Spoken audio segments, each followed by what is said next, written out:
Alejandro, un nombre que aún vibra después de más de 2000 años. Un nombre que nació en una pequeña ciudad de Macedonia y terminó grabado en las piedras del mundo.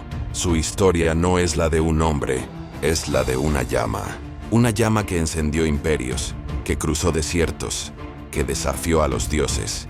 Desde su nacimiento, la sombra del destino lo siguió como un juramento. Su madre, Olimpia, soñó una noche que un rayo caía sobre su vientre. Los sacerdotes interpretaron la visión como una señal divina. Su hijo sería hijo de Zeus. Su padre, Filipo II de Macedonia, era un conquistador nato. Había unificado las tribus griegas bajo su poder y soñaba con llevar la guerra a Persia, el mayor imperio del mundo. Pero ni siquiera él imaginaba que su propio hijo llevaría aquel sueño más lejos de lo que nadie había soñado jamás. Alejandro creció rodeado de acero, sabiduría y ambición. Desde niño escuchaba historias de héroes. Aquiles, Heracles, Perseo. Pero él no quería escucharlas. Quería superarlas. A los 13 años, su padre buscó un tutor digno de su inteligencia y encontró al más sabio de todos, Aristóteles. El filósofo le enseñó sobre filosofía, ciencia, poesía y política. Le habló de la grandeza de Grecia, del alma, del equilibrio y de cómo un verdadero rey debía dominarse a sí mismo antes de dominar al mundo. Aquellas lecciones lo marcaron. Mientras los demás niños cazaban o entrenaban, Alejandro pensaba y soñaba.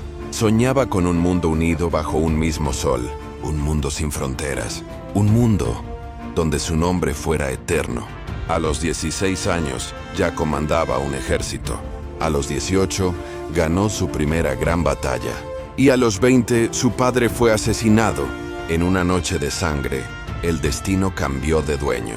Alejandro fue proclamado rey de Macedonia. Su edad, 20 años. Su ambición, infinita. El trono que heredó estaba rodeado de enemigos. Grecia se rebelaba, Persia lo observaba, y su propio ejército dudaba de él. Pero Alejandro no dudaba de sí mismo. Convocó a sus hombres y dijo: «Mi padre conquistó una tierra pequeña, yo conquistaré el mundo». En aquel momento el cielo tronó sobre Pella, y una tormenta iluminó las montañas. Era como si los dioses mismos hubieran aceptado su desafío. Así comenzó la leyenda. Un joven rey, guiado por el fuego del destino, emprendía un camino que lo llevaría más allá de los límites del mundo conocido.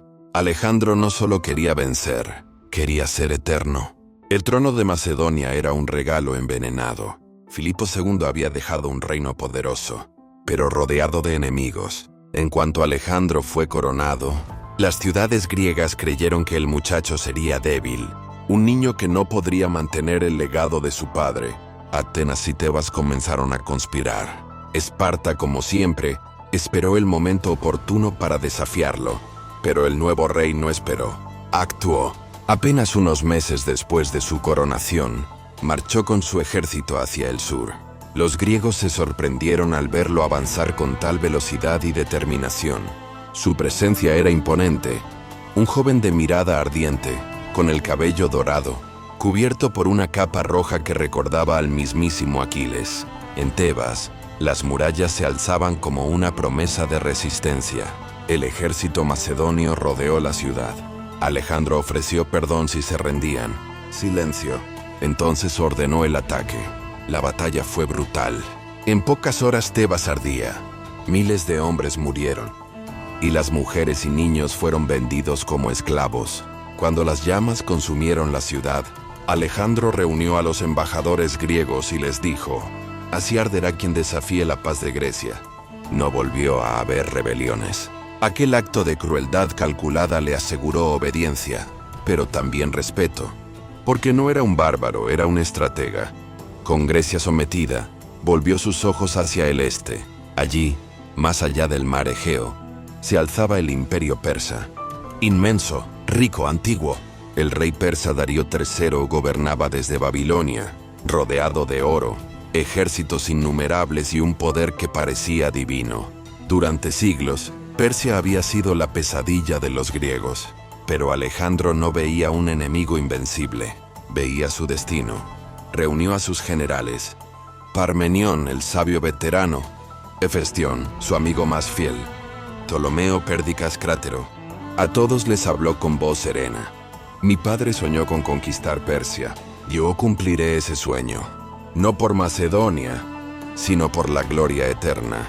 El ejército que reunió era pequeño comparado con los persas, unos 40.000 hombres, pero entrenados, disciplinados y leales. Antes de partir visitó el templo de Delfos, consultó al oráculo de Apolo, y según cuentan los cronistas, la sacerdotisa le dijo: «Eres invencible, hijo de Zeus». Alejandro sonrió, no porque lo creyera, sino porque sabía que ya no podía volver atrás. En la primavera del año 334 a.C., cruzó el Helesponto, el estrecho que separaba Europa de Asia. Lanzó una lanza hacia la tierra persa y gritó: «Desde ahora esta tierra es mía». El rugido de su ejército respondió como un trueno. A sus espaldas quedaba Grecia. Delante de él, el mundo, Asia Menor, la tierra del oro, del incienso y de los reyes antiguos. Allí, en las llanuras del río Gránico, Alejandro Magno se enfrentó por primera vez al poder del imperio persa. Era primavera. El viento soplaba sobre los campos y el río rugía como si advirtiera del peligro. Al otro lado, los generales persas observaban al joven macedonio. Sonreían. Creían que sería una victoria fácil. Alejandro los estudió en silencio. Sabía que su ejército era menor en número, pero superior en disciplina y en fe. No luchaban por oro ni tierras, luchaban por gloria. Los persas ocuparon la orilla contraria del río. Miles de jinetes relucían bajo el sol, sus lanzas formando un muro de acero. Los griegos aliados de Persia esperaban el momento de traicionar al joven rey, pero Alejandro no esperó. Ordenó atacar. Sus generales dudaron. Cargar a través de un río era una locura. El agua llegaba al pecho, el terreno era resbaladizo y el enemigo dominaba la altura. Pero Alejandro no conocía el miedo. Se colocó su casco con la pluma blanca, montó a Bucéfalo, su caballo negro como la noche, y gritó: «A mí los que buscan la inmortalidad». Su lanza brilló en el aire mientras cabalgaba directo al río. El resto del ejército lo siguió. Las aguas se tiñeron de barro y sangre. El choque fue brutal. Los persas lanzaban flechas y jabalinas desde la orilla, pero los macedonios no se detuvieron. Cruzaron el río y rompieron la línea enemiga con la fuerza de un huracán. Alejandro encabezó la carga, mató a los jinetes que custodiaban al comandante persa y se lanzó hacia él. Un golpe, un giro, una lanza. El persa cayó.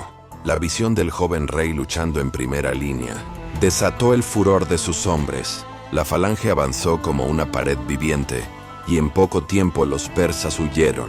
El río Gránico quedó cubierto de cuerpos. Alejandro había ganado su primera batalla contra Persia. Esa noche acampó junto a sus soldados. No celebró con lujos, sino compartiendo el pan y el vino con ellos. Les dijo: «Hoy hemos abierto la puerta del mundo. Mañana la cruzaremos por completo». Las estrellas brillaban sobre Asia, y por primera vez el mundo comprendió que aquel joven no era un rey más, era una tormenta. El río Gránico había sido solo el comienzo. Con su victoria, Alejandro abrió la puerta de Asia. Ahora su ejército avanzaba sin descanso, liberando una ciudad tras otra del dominio persa. Las polis griegas de Asia Menor lo recibían como a un salvador. En Éfeso, en Mileto, en Halicarnaso, las gentes salían a las calles con coronas de olivo y flores. El nombre de Alejandro empezaba a escucharse como el de un héroe antiguo, un hijo de los dioses enviado para liberar a Grecia del yugo persa. Pero no todos lo veían así. En cada ciudad había traidores, hombres que habían jurado lealtad al gran rey Darío, y Alejandro lo sabía. En Halicarnaso, el enemigo ofreció resistencia. Las murallas eran altas, el ejército persa numeroso, y las máquinas de guerra rugían desde las torres. Durante días el aire se llenó de fuego, humo y gritos. Los macedonios cavaron túneles, levantaron torres de asedio y combatieron calle a calle. La ciudad cayó, y con ella, la última gran base persa en la costa del Egeo. Alejandro no destruyó las ciudades que se rendían, las restauraba, Las llenaba de estatuas, templos y cultura griega. Su ambición ya no era solo conquistar, era transformar. Su maestro Aristóteles le había enseñado que la verdadera grandeza no está en la fuerza, sino en la civilización. Y Alejandro quería unir el mundo bajo esa idea. Una sola cultura, una sola lengua, una sola visión. Pero mientras el joven rey avanzaba, el gran rey Darío III comenzó a preocuparse. Había subestimado a aquel muchacho. Ahora su imperio temblaba. Decidió reunir un ejército gigantesco para detenerlo antes de que llegara demasiado lejos. En su camino, Alejandro fundó su primera ciudad, Alejandría de Troade, en honor al héroe Aquiles y a la gloria futura. Allí ofreció sacrificios y prometió que su nombre se extendería desde el mar hasta el fin del mundo. El ejército continuó hacia el interior de Asia, atravesando montañas y llanuras infinitas. En cada paso, Alejandro estudiaba el terreno, los pueblos, sus costumbres. No era solo un conquistador, era un observador, un estratega, un soñador. Los cronistas decían que dormía poco. Pasaba las noches bajo las estrellas, mirando el horizonte, susurrando nombres de lugares que aún no existían, pero que pronto llevarían el suyo. Alejandro avanzaba sin detenerse.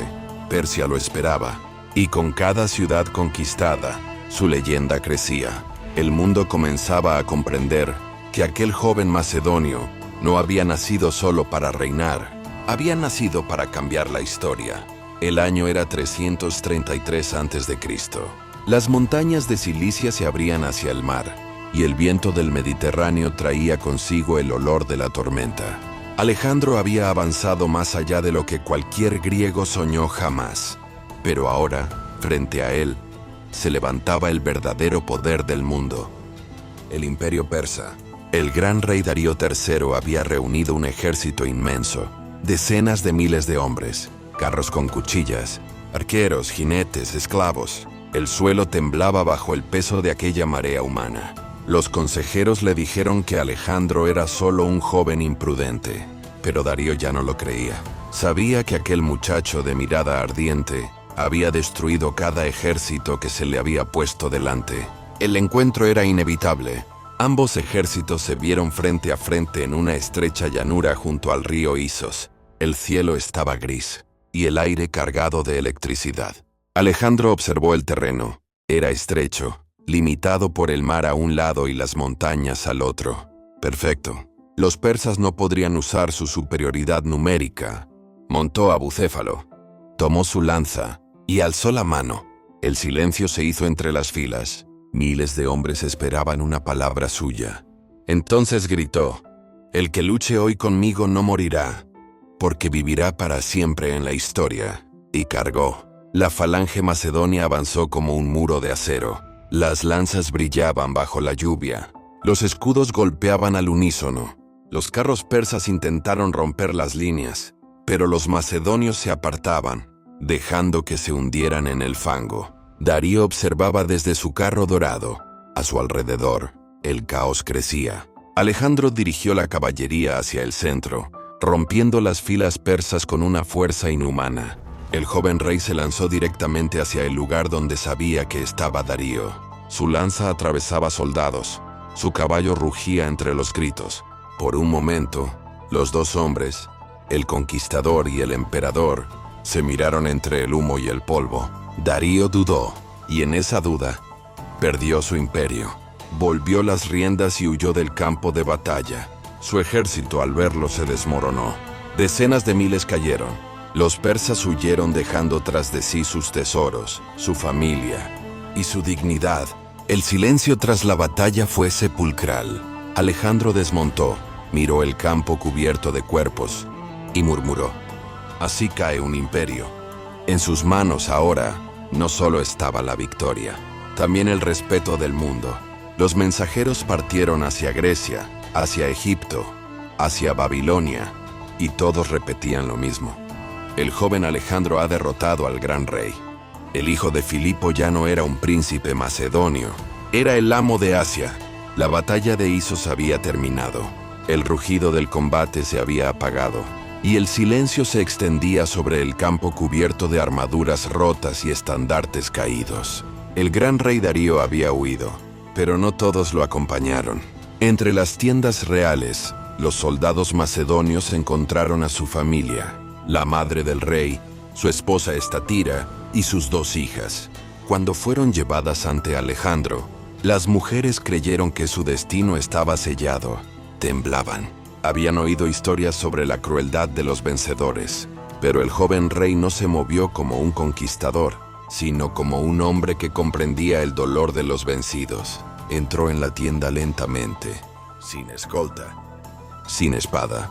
La madre de Darío cayó de rodillas ante él, le suplicó que las perdonara, pero Alejandro la levantó con suavidad y le dijo: «No habéis sido vencidas por mí, sino por vuestro destino, y yo no hago la guerra a las mujeres». Las trató con respeto, les devolvió sus joyas y ordenó que nadie las tocara. Les ofreció comida, protección y consuelo. Aquella escena recorrió todo el mundo antiguo. Un rey vencedor que no humillaba, sino que perdonaba. Los cronistas decían que las hijas de Darío se maravillaron al verlo. Era joven, bello, de ojos intensos, con la serenidad de quien se sabe invencible. Una de ellas, la princesa Barsine, se convertiría con el tiempo en su compañera y amante. Alejandro no buscaba la destrucción del imperio persa, buscaba su transformación. Por eso trataba a sus enemigos no como esclavos, sino como futuros aliados. Mientras tanto, Darío enviaba mensajeros. Ofrecía oro, tierras y hasta la mitad de su reino, a cambio de su familia. Alejandro escuchó la oferta y respondió con una frase que pasaría a la historia: «Si Darío quiere su reino, que venga a mí y lo pida». Su ejército rugió de orgullo. Sabían que su reino buscaba riquezas. Buscaba algo mucho más grande: el dominio del mundo y de la memoria. Durante meses, Alejandro marchó por Siria y Fenicia, recibiendo rendiciones y fundando nuevas ciudades. En cada lugar dejaba una marca, una estatua, un templo, un reflejo de su visión. Ya no era solo un conquistador, era un arquitecto del mundo, pero su destino aún lo empujaba hacia el sur. Allí, más allá del desierto y del Nilo, se encontraba una tierra antigua, misteriosa y poderosa: Egipto. El viento del desierto soplaba como un aliento antiguo, arena dorada, templos de piedra y un sol que parecía observarlo todo. Alejandro Magno había entrado en Egipto. No lo hizo como un invasor, lo hizo como un libertador. Los egipcios odiaban a los persas, que durante años habían profanado sus templos y robado sus dioses. Cuando Alejandro cruzó el Nilo, los sacerdotes lo recibieron con incienso, flores y cánticos. El pueblo lo aclamaba desde las orillas, y los sabios de Menfis proclamaron que el dios Amón-Ra, el padre de todos los faraones, había enviado al joven rey para restaurar el orden del mundo. Alejandro escuchaba en silencio, pero en sus ojos se encendía una chispa de eternidad. No quería ser un conquistador más, quería ser recordado junto a los dioses. En Menfis fue coronado como faraón de Egipto, señor de las 2 tierras, hijo de Amón. El sol se reflejaba en su casco, y los sacerdotes colocaron sobre su cabeza la doble corona de los reyes. El ejército macedonio, acostumbrado a la guerra, lo miraba ahora con asombro. Su general Ptolomeo, que más tarde gobernaría Egipto, diría que aquel día Alejandro cambió, que dejó de ser un rey y empezó a creerse inmortal. Durante su estancia en Egipto, visitó los templos de Tebas y Luxor, maravillado ante las pirámides y los jeroglíficos. Pasaba horas observando las inscripciones, tratando de comprender el mensaje oculto de una civilización milenaria. Pero hubo un viaje que marcaría su destino para siempre. Acompañado de unos pocos hombres, se adentró en el desierto de Libia para visitar el oráculo de Sigua, un santuario perdido entre dunas, dedicado al dios Amón. Durante días caminaron bajo el sol abrasador. La arena los cegaba, el viento los castigaba, y muchos creyeron que morirían allí. Pero Alejandro seguía adelante, como si escuchara una voz que solo él podía oír.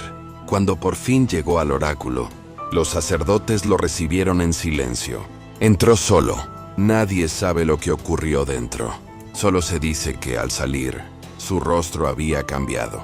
Sus ojos parecían mirar más allá del tiempo. Algunos afirmaron que el dios Amón le habló y que lo llamó hijo suyo. Desde entonces Alejandro comenzó a creer que su destino no era humano, era divino. De regreso a la costa, fundó una nueva ciudad, en el punto donde el Nilo besa el mar. La llamó Alejandría. Sería una ciudad de sabiduría, comercio y eternidad.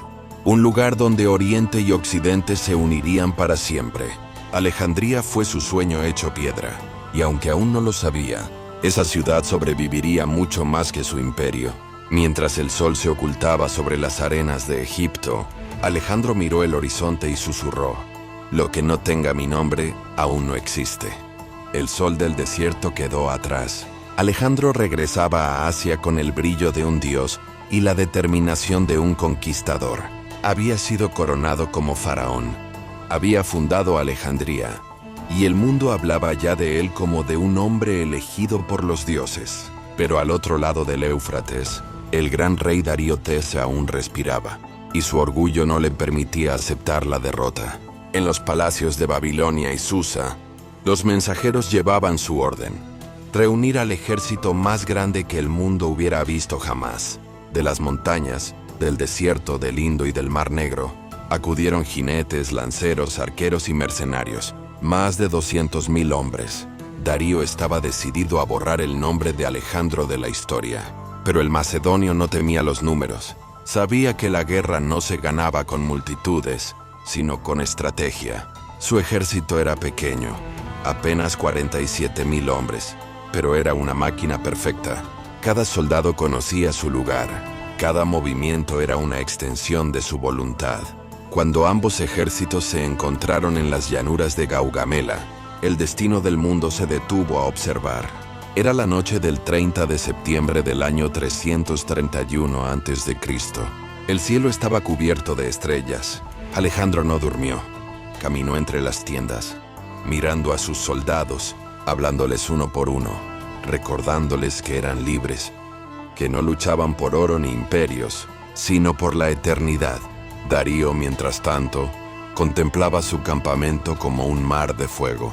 Había mandado limpiar el terreno, nivelarlo para sus carros con cuchillas.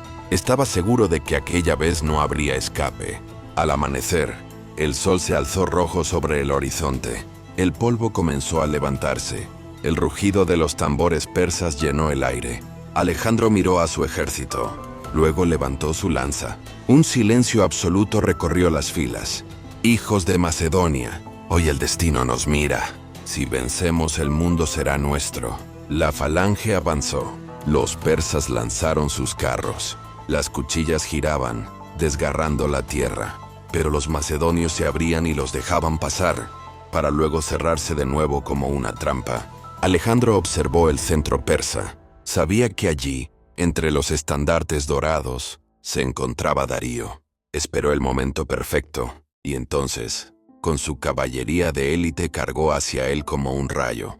Los arqueros persas no tuvieron tiempo de reaccionar. Los caballos chocaron, las lanzas se rompieron, y el polvo cubrió el campo como una nube de muerte. Darío vio a Alejandro acercarse. El miedo volvió a sus ojos, y una vez más, huyó. El ejército persa se desmoronó. Alejandro no lo persiguió.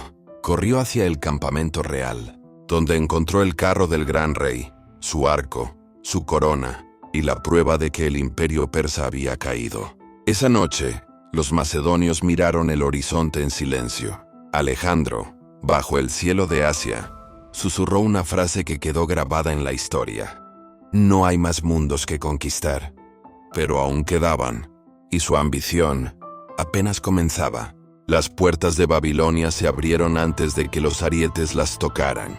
No hubo resistencia, no hubo guerra. Solo una multitud arrodillada ante un hombre que ya no era un rey, sino una leyenda viviente.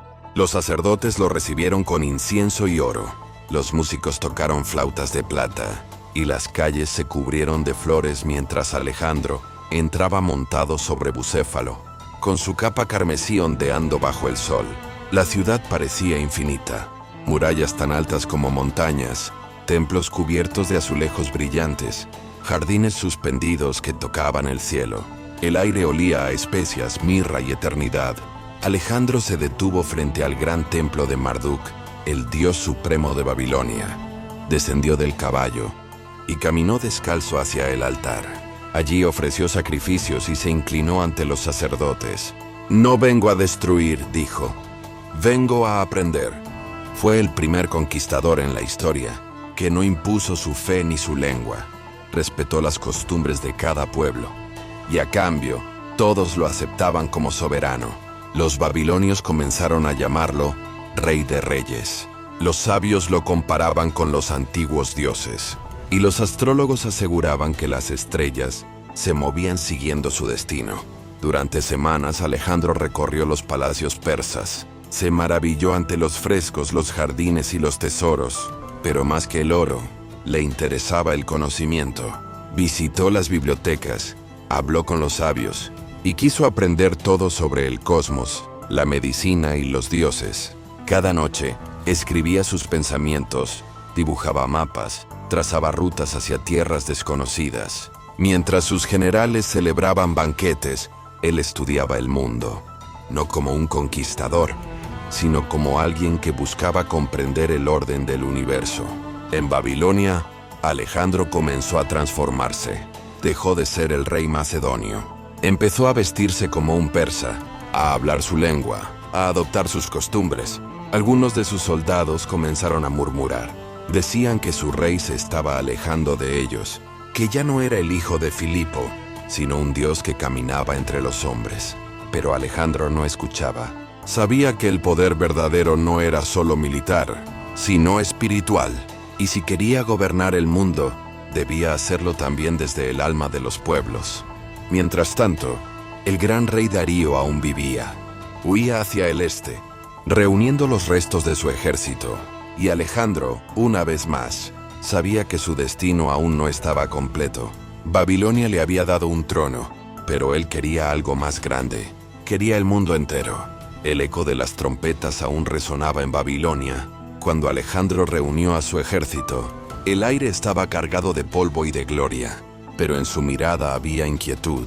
El gran rey aún respiraba, y mientras Darío viviera, su conquista no estaría completa.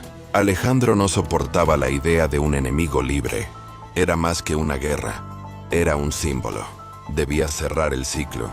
Marchó hacia el este, cruzando desiertos interminables, valles quemados por el sol y montañas cubiertas de nieve. Su ejército, curtido por años de campaña, seguía a su rey con una fe casi religiosa. Darío huía sin descanso. Dejaba tras de sí ciudades vacías, tesoros abandonados y ejércitos derrotados. Cada día perdía aliados. Cada noche veía el rostro de Alejandro en sus sueños. La persecución se extendió durante meses, hasta que, en una región llamada Bactria, el destino decidió intervenir. El rey persa fue traicionado por sus propios hombres. Sus generales Besos y Nabarzanes, temiendo la ira de Alejandro, lo apresaron en secreto, esperando entregar su cuerpo a cambio de clemencia. Cuando Alejandro supo la noticia, cabalgó día y noche con un grupo reducido de soldados. Quería encontrarlo antes de que fuera demasiado tarde. En un valle estrecho, lo hallaron. Darío yacía en un carro, herido, abandonado, cubierto por un manto púrpura. Alejandro descendió del caballo, se acercó lentamente, y el rey moribundo lo miró con los ojos nublados. Intentó hablar, pero solo alcanzó a decir: «Te dejo mi reino, protégelo mejor de lo que yo pude hacerlo». Alejandro tomó su mano, y por un instante, el mundo pareció detenerse. Dos reyes, dos enemigos, dos destinos que se reconocían en el silencio. Darío murió aquella noche.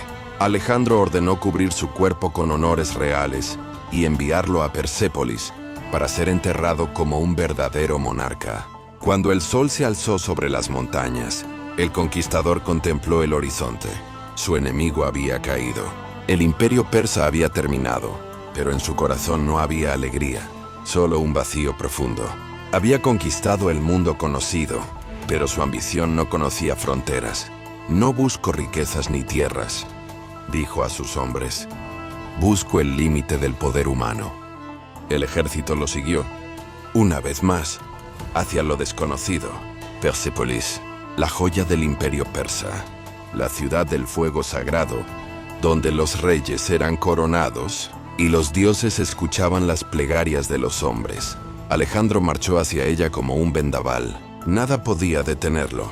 Tras la muerte de Darío, los gobernadores locales se rindieron uno tras otro, entregándole las llaves de sus ciudades. Cuando el ejército macedonio llegó ante las puertas de Persépolis, la ciudad ya lo esperaba. Los sacerdotes lo recibieron con antorchas. Los nobles se arrodillaron, y el joven conquistador entró sin resistencia. Frente a él, se alzaban los palacios de los reyes aqueménidas, con columnas cubiertas de relieves, salas de 100 columnas y jardines perfumados. El oro cubría las paredes. Las estatuas brillaban como si respiraran. Era la prueba viviente del poder que había destruido. Alejandro caminó por los salones en silencio. Cada piedra parecía observarlo. Podía sentir el peso de los siglos, el eco de los monarcas que allí habían gobernado. Esa noche organizó un banquete. La ciudad ardía en luces, música y vino. Los soldados celebraban la victoria, y el rey de Macedonia se dejó llevar por el júbilo. Entre los invitados estaba Thais, una cortesana ateniense, bella, provocadora y temida. Dicen que, en medio del festín, levantó su copa de vino y gritó: «¿Vas a dejar que esta ciudad, símbolo del orgullo persa, siga en pie después de lo que hicieron con Grecia?» El silencio cayó. Los ojos de todos se clavaron en Alejandro. Durante un momento dudó. Luego se levantó lentamente, tomó una antorcha encendida y respondió: «Que el fuego responda por los muertos de Grecia». Avanzó hacia el palacio de Jerjes, lo miró una última vez y arrojó la antorcha. El fuego se extendió como una ola viva. Las llamas subieron por las columnas, devorando los techos, fundiendo el oro, derrumbando el pasado. Los soldados siguieron su ejemplo. En pocos minutos, el corazón del imperio persa se convirtió en un infierno. Alejandro observó el incendio desde una colina. El reflejo del fuego iluminaba su rostro. Algunos dicen que sonreía, otros que lloraba. Cuando al amanecer la ciudad era solo cenizas, el rey permaneció en silencio y murmuró para sí: «He destruido lo que quise conquistar». Desde ese día, Persépolis se convirtió en símbolo de gloria y destrucción, de triunfo y de culpa. Tras el incendio de Persépolis, el aire olía a humo y a silencio. Alejandro había reducido a cenizas la cuna de los reyes persas, pero su corazón no conocía descanso. El mundo que soñaba aún no tenía fronteras, y hacia el este, más allá de los desiertos y las montañas, se extendía una tierra misteriosa llamada Bactria, donde nadie, ni siquiera los persas, habían logrado imponer su ley. Reunió a su ejército, lo miró una última vez sobre las ruinas de Persépolis y dijo en voz baja: «El fuego purifica, ahora partiremos hacia lo desconocido». Comenzó entonces una de las marchas más duras de la historia. El ejército cruzó regiones heladas, ríos torrenciales y pasos de montaña que parecían tocar el cielo. Durante días, los hombres marchaban en silencio, con la barba cubierta de escarcha y los ojos perdidos en la niebla. Muchos murieron de frío, otros de hambre, pero ninguno abandonó. Aquel ejército no seguía ya a un rey, seguía a una idea. En cada valle conquistado, Alejandro fundaba una ciudad. Les daba su nombre, Alejandría. Había decenas de ellas, como si quisiera multiplicarse a sí mismo, en cada rincón del mundo. En las montañas del Hindu Kush, enfrentó a tribus que jamás habían sido derrotadas. Las fortalezas parecían nacer de la roca, y los enemigos conocían cada sendero, cada sombra. Fue una guerra sin gloria, lenta y sangrienta, donde Alejandro combatía no contra reyes, sino contra el agotamiento y la duda. Los soldados empezaron a murmurar. Decían que su rey ya no buscaba la victoria, sino un destino que nadie entendía. Pero cuando lo veían avanzar el primero, con el pecho descubierto, bajo la lluvia de flechas, el miedo desaparecía. En uno de esos combates, Alejandro fue herido por una flecha en el muslo. Cayó al suelo, pero siguió dirigiendo la batalla desde el polvo, hasta que el enemigo se rindió. Cuando lo llevaron a su tienda, Ptolomeo le dijo: «El mundo ya es tuyo, señor. ¿Qué más buscas?». Alejandro, pálido, con la herida aún sangrando, respondió: «Busco el límite del mundo, y aún no lo he visto». Esa frase recorrió el campamento como un trueno. Los hombres comprendieron que no volverían a casa pronto. Su rey no se detenía ante nada, ni ante el dolor, ni ante el tiempo, ni ante los dioses. En las montañas de Bactria, donde el aire era tan frío que el aliento se volvía humo, Alejandro conoció a la única persona capaz de hacerlo dudar de sí mismo. Se llamaba Roxana, hija de un noble bactriano, de mirada oscura, inteligente y serena. Había sido capturada después de una larga campaña. La llevaron ante el rey, y cuando Alejandro la vio, el mundo pareció detenerse. No era como las mujeres que había conocido en las cortes. Tenía orgullo, valor y una belleza que no necesitaba adornos. Los cronistas dirían que en ese instante, el conquistador del mundo fue conquistado por una sola mirada. Durante días habló con ella. Roxana no lo trató como a un dios, sino como a un hombre. Le habló de su tierra, de su gente, de lo que significa amar un lugar sin querer poseerlo. Alejandro la escuchaba con una atención que asombraba a sus generales. Nadie se atrevía a interrumpir, hasta que un día, ante todos, tomó su mano y dijo: «Ella será mi esposa». No como prisionera, sino como reina. El campamento estalló en murmullos. Los macedonios no lo podían creer. Su rey, casándose con una extranjera, una mujer del pueblo enemigo. Pero Alejandro no pedía aprobación. En sus ojos había una certeza absoluta. La boda se celebró con vino, danzas y fuego. Él mismo cortó el pan nupcial y se lo ofreció a Roxana, como símbolo de unión entre dos mundos. Aquella noche, mientras las antorchas se apagaban, el rey del mundo durmió por primera vez sin su armadura. Los meses siguientes fueron extraños. Alejandro seguía conquistando, pero cada carta que escribía llevaba el nombre de Roxana al final. Sus hombres veían en ello debilidad. Decían que el amor lo distraía, que ya no era el mismo, y en parte tenían razón. Por primera vez, el rey empezaba a comprender el peso de lo que había creado. Un imperio tan vasto que podía perderse en él, pero no todos estaban dispuestos a seguirlo. Entre sus generales crecía el descontento. Algunos lo consideraban un tirano, otros un traidor a sus propias raíces. Las tensiones explotaron en un banquete, donde Clito el Negro, viejo amigo y compañero de armas, se atrevió a desafiarlo frente a todos. «Tu padre fue más grande que tú. Nos llamas hermanos, pero te comportas como un dios». Alejandro, ebrio y furioso, tomó una lanza y la arrojó. El arma atravesó el pecho de Clito. El silencio cayó como una piedra. El rey había matado a su amigo. Durante días no habló con nadie. Se encerró en su tienda, llorando en soledad, mientras el viento del este golpeaba las lonas. «He conquistado el mundo», murmuró, «pero no puedo conquistarme a mí mismo». Desde aquel día, Alejandro cambió. Más frío, más distante, más obsesionado con su destino. Y en el centro de todo, Roxana, la reina extranjera, miraba en silencio al hombre que amaba y al dios que temía. Los mapas del mundo terminaban allí.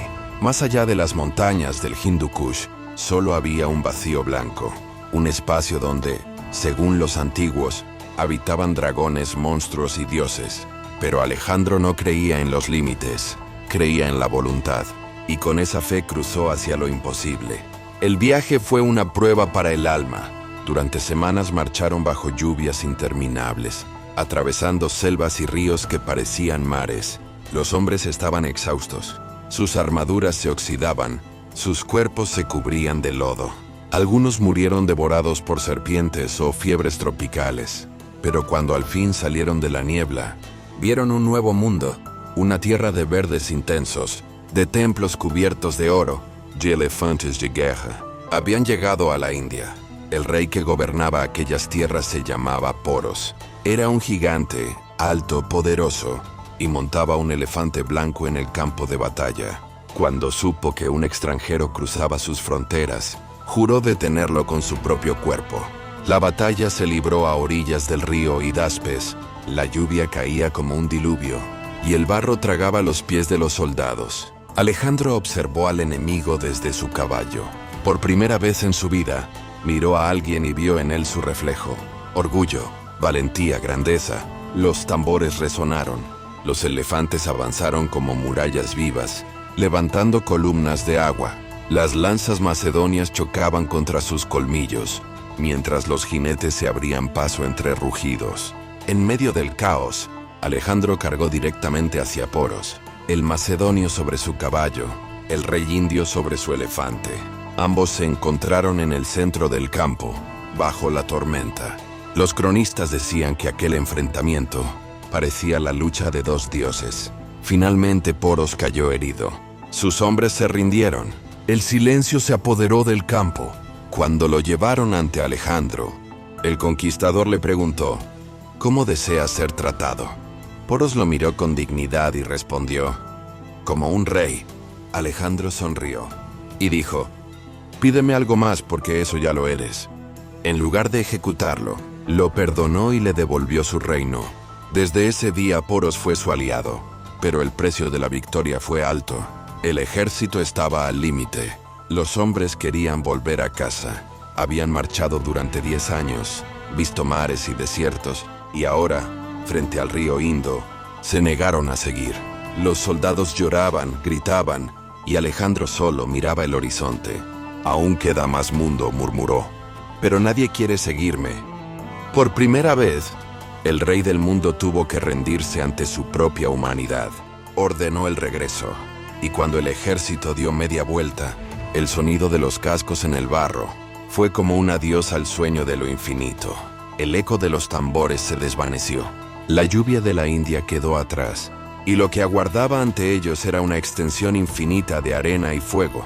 El desierto de Gedrosia, uno de los lugares más mortales del mundo. Alejandro había decidido regresar por allí, no por necesidad, sino por orgullo. Quería demostrar que nada, ni siquiera la naturaleza, podía detenerlo. Los consejeros le suplicaron que no lo hiciera. Los mapas eran imprecisos, los pozos escasos, y las tormentas de arena habían devorado ejércitos enteros. Pero el rey no escuchó. Si alguien puede cruzarlo, dijo, serán los hombres que conquistaron el mundo. Durante los primeros días, el sol era soportable, pero pronto el aire se volvió fuego, el viento cuchilla, y la arena, un enemigo invisible. El agua comenzó a escasear, las provisiones se pudrieron, los caballos caían de sed, y los soldados los sacrificaban para beber su sangre tibia. Las noches eran heladas, los días interminables. Cada paso era una batalla contra el desmayo. Aún así, Alejandro caminaba al frente, bajo el mismo sol que mataba a sus hombres. Rechazaba beber más que ellos. Cuando un soldado le ofreció un casco con agua, él la vertió al suelo y dijo: ¿de qué sirve saciarme solo? Si no bebéis todos, no beberé yo. Aquel gesto recorrió el campamento como un rayo. Los soldados lloraban, y por un instante, el sufrimiento se transformó en fe. Pero el desierto no tenía piedad. De los 50.000 hombres que iniciaron la marcha, más de 20.000 jamás salieron de allí. Sus cuerpos quedaron enterrados bajo las dunas, devorados por el viento. Cuando finalmente divisaron el mar, los supervivientes cayeron de rodillas. Algunos besaban la arena húmeda, otros solo miraban al cielo sin lágrimas. Alejandro observó el horizonte, y el mar le pareció un espejo. Allí vio su propio reflejo, el de un hombre envejecido antes de tiempo. Había conquistado Asia, había vencido a reyes y dioses, pero ahora comprendía el verdadero precio del poder. He hecho que los hombres caminen donde nadie se atrevió, murmuró, y por eso el mundo nos recordará o nos maldecirá. Aquella travesía marcó el principio del fin. Alejandro salió del desierto, pero nunca volvió a ser el mismo. Su cuerpo estaba exhausto, su alma herida, y aunque el mundo entero lo llamaba Magno, por dentro, empezaba a sentir el peso del vacío. Las puertas de Babilonia se abrieron de nuevo, pero esta vez no ante un conquistador, sino ante un mito. Alejandro había regresado del fin del mundo. Había cruzado montañas, ríos, selvas y desiertos, y ahora su figura parecía más de leyenda que de carne. El pueblo lo recibió como a un dios. Las calles se llenaron de pétalos, las flautas resonaban, y los sacerdotes lo bendecían como al hijo del sol. Pero en los ojos del rey ya no había júbilo, había cansancio, había silencio. El hombre que había desafiado a la muerte 1000 veces, ya no sonreía con orgullo, sino con una melancolía que nadie comprendía. Su ejército diezmado llegó detrás de él. Hombres envejecidos por la guerra, cubiertos de cicatrices, miraban la ciudad con mezcla de alivio y vacío. Alejandro los recompensó a todos. Organizó banquetes, sacrificios, celebraciones, pero ninguna fiesta podía llenar el hueco que había en su alma. Había alcanzado la cima, y desde allí solo quedaba caer. Durante semanas se encerró en los jardines colgantes de Babilonia. Pasaba las noches contemplando las estrellas, como si buscara respuestas en el firmamento.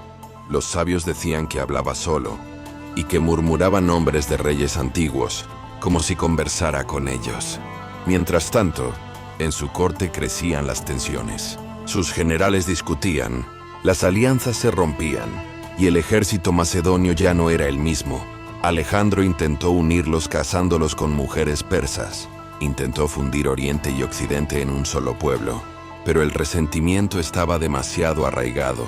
Algunos lo acusaban de haberse convertido en un tirano. Otros lo adoraban como a un dios, y él, perdido entre ambos extremos, ya no sabía quién era realmente. Una noche, ordenó que encendieran miles de antorchas en los templos de la ciudad. Desde el palacio, miró el fuego que iluminaba Babilonia y dijo: «Todo lo que he conquistado, lo hice para entender que hay más allá». Pero nadie respondió. Esa misma noche soñó que caminaba por un río de oro. A cada paso, el oro se convertía en polvo, y el polvo en silencio. Al despertar le dijo a Ptolomeo: «Creo que los dioses me llaman, pero aún no sé si para premiarme o para juzgarme». A pesar de sus presagios, Alejandro comenzó a planear una nueva expedición. Quería conquistar Arabia, el último rincón del mundo que aún no llevaba su nombre. El destino, sin embargo, ya había decidido que nunca saldría de Babilonia. Babilonia ardía de luz. El aire era espeso, caliente, y el perfume del vino se mezclaba con el incienso de los templos. Aquella noche, Alejandro organizó un banquete. No era un festín cualquiera, era una celebración de su grandeza, un intento de apagar, entre risas y canciones, el vacío que crecía dentro de él. Los salones estaban llenos. Generales, sabios, cortesanos, sacerdotes, todos bebían, brindaban, cantaban su nombre. Alejandro, sentado en el trono de oro de Darío, parecía un dios entre hombres. Pero bajo la corona, su frente sudaba, su mirada se perdía. El vino corría sin fin. Los músicos tocaban melodías de Macedonia, y algunos viejos soldados lloraban al recordarlas. En medio del banquete, uno de sus capitanes, Medios de Larisa, levantó su copa y gritó: «A la salud del conquistador del mundo, hijo de Zeus Amón, rey de reyes y señor de Oriente y Occidente». Todos aplaudieron. Alejandro sonrió, pero algo en su gesto se quebró. Bebió una última copa, y poco después, comenzó a sentir un dolor agudo en el pecho. Pensó que era el calor o el exceso de vino, pero al levantarse, sus piernas flaquearon. Los criados lo ayudaron a volver a su habitación. Esa noche la fiebre comenzó. Primero fue leve. Al día siguiente no podía levantarse del lecho. Los médicos lo rodeaban, impotentes. El calor lo devoraba por dentro. Su respiración era pesada, su voz un susurro. Durante días, el palacio vivió en un silencio aterrador. El ejército entero acampó frente a las murallas, esperando noticias. Alejandro, desde su cama, pedía ver a sus generales. Uno por uno los hizo pasar. Algunos lloraban, otros no podían mirarlo. Les tomó la mano y dijo con voz débil: «No lloréis por mí. Hemos hecho lo que nadie se atrevió a soñar». Las fiebres continuaron. Los médicos hablaban de veneno, otros de enfermedad. Nadie sabía la verdad. A veces deliraba, Decía ver a su madre Olimpia, a su padre Filipo, a sus viejos compañeros muertos en batalla. Una noche, llamó a Ptolomeo y le susurró: «Cuando muera, llévame al lugar donde el sol nace». Era su última orden. El ejército entero aguardaba fuera del palacio. Durante días no hubo palabra alguna, hasta que un día, un oficial abrió las puertas y anunció: «El rey aún vive, pero ya no puede hablar». Y entonces, en un gesto que la historia nunca olvidaría, Alejandro pidió ser llevado ante sus soldados. Lo colocaron en una camilla, cubierto con su manto rojo. Los hombres formaron un pasillo. Miles de guerreros, en silencio absoluto. Alejandro los miró, sin poder pronunciar palabra. Solo levantó la mano derecha. Fue su último saludo. El aire de Babilonia estaba inmóvil, ni el viento se atrevía a soplar. Dentro del palacio, las antorchas ardían sin llama, como si también temieran extinguirse. Alejandro Magno, hijo de Filipo, rey de Macedonia, faraón de Egipto, se encontraba al borde del abismo. Su cuerpo era solo una sombra, consumido por la fiebre, pero su mirada seguía encendida, como si su espíritu aún se negara a rendirse. En la habitación había silencio absoluto. Solo se oía su respiración entrecortada y el crepitar de las antorchas. A su lado Roxana lo tomaba de la mano. No hablaba, solo lloraba en silencio. Los generales se turnaban para verlo. Nadie se atrevía a pronunciar palabra. El más valiente de los hombres estaba muriendo, y el mundo parecía detenerse con él. En su último día, pidió que lo dejaran solo un instante. Miró al techo del palacio, y sus labios se movieron con dificultad. «Zeus, si de verdad soy tu hijo, déjame vivir en la memoria de los hombres». Luego cerró los ojos.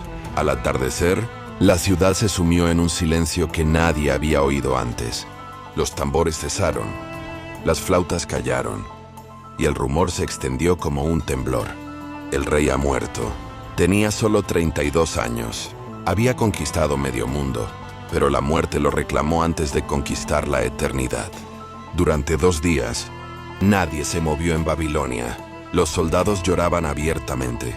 Algunos se arrodillaban frente al palacio, otros se golpeaban el pecho gritando su nombre. Los generales discutían en voz baja, incapaces de aceptar que aquel hombre, que parecía invencible, hubiera caído como un mortal. Los sacerdotes decían que su cuerpo no se descomponía, que permanecía intacto, como si los dioses lo conservaran para sí. Y los sabios murmuraban que su alma había subido a las estrellas, donde seguiría guiando a los hombres a través del tiempo. Su muerte dejó una pregunta sin respuesta. ¿Quién heredaría su imperio? Antes de morir, cuando le preguntaron a quién dejaba su reino, Alejandro había susurrado una sola palabra: «Al más fuerte». Con esa frase, sembró el caos en el mundo.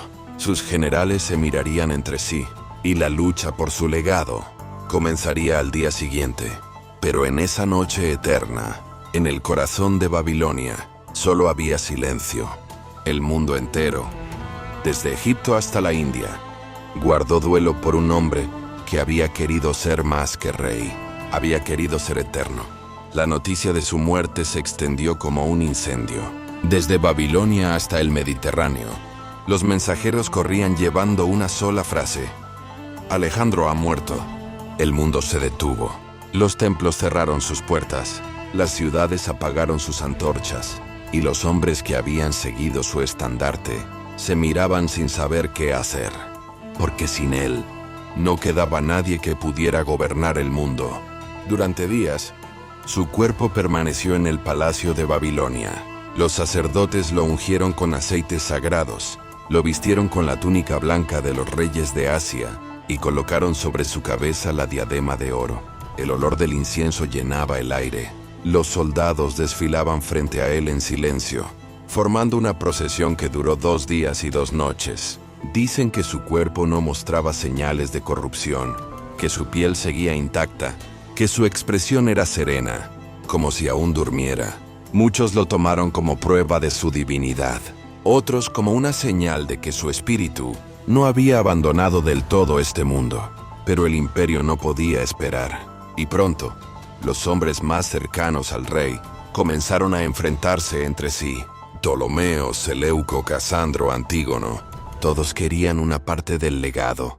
Todos creían ser el más fuerte. Las discusiones se convirtieron en amenazas, y las amenazas en guerra. El cuerpo de Alejandro se transformó en el símbolo del poder. Quien lo poseyera tendría la legitimidad del mundo.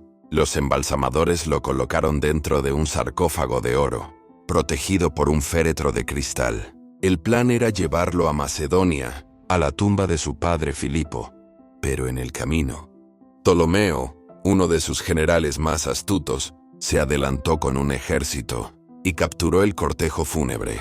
Desvió la ruta hacia Egipto, convencido de que el espíritu del rey debía descansar en la tierra donde fue adorado como un dios. El cuerpo de Alejandro fue llevado a Menfis y más tarde a Alejandría, la ciudad que él mismo había fundado años atrás.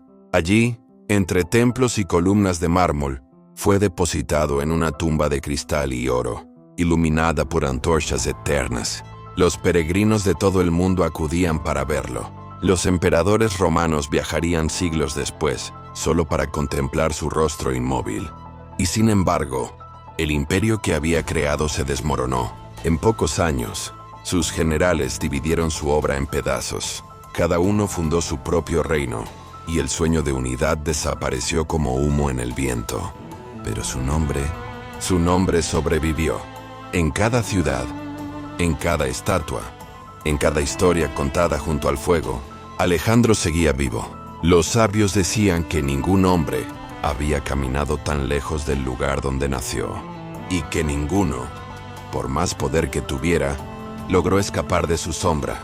Han pasado siglos. Los imperios que él fundó se han desvanecido. Las ciudades han cambiado de nombre. Los templos son ruinas cubiertas de polvo.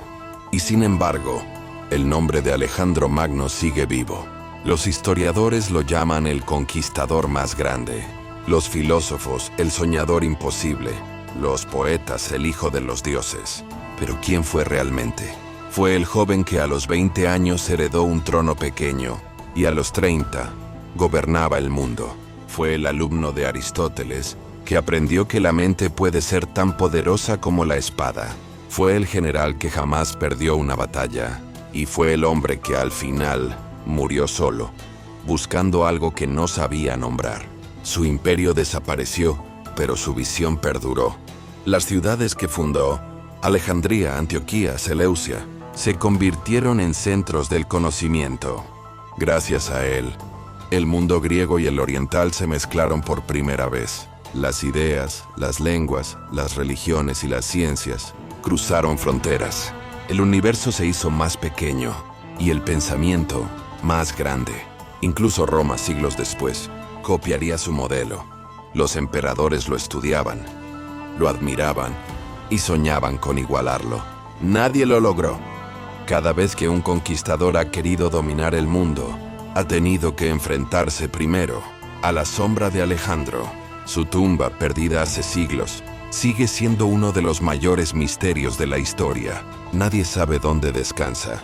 Algunos dicen que duerme bajo la arena de Egipto, otros que su cuerpo fue llevado al fondo del mar. Pero quizás su tumba está en otro lugar, en la memoria humana. Porque mientras alguien pronuncie su nombre, Alejandro seguirá vivo. Vivo en los libros, en las estatuas, en los sueños de los que todavía creen que la grandeza puede nacer de un solo hombre. Y así termina la historia del conquistador del mundo. Un hombre que caminó más lejos que nadie, que desafió a los dioses y al destino, y que sin saberlo, se convirtió en uno de ellos.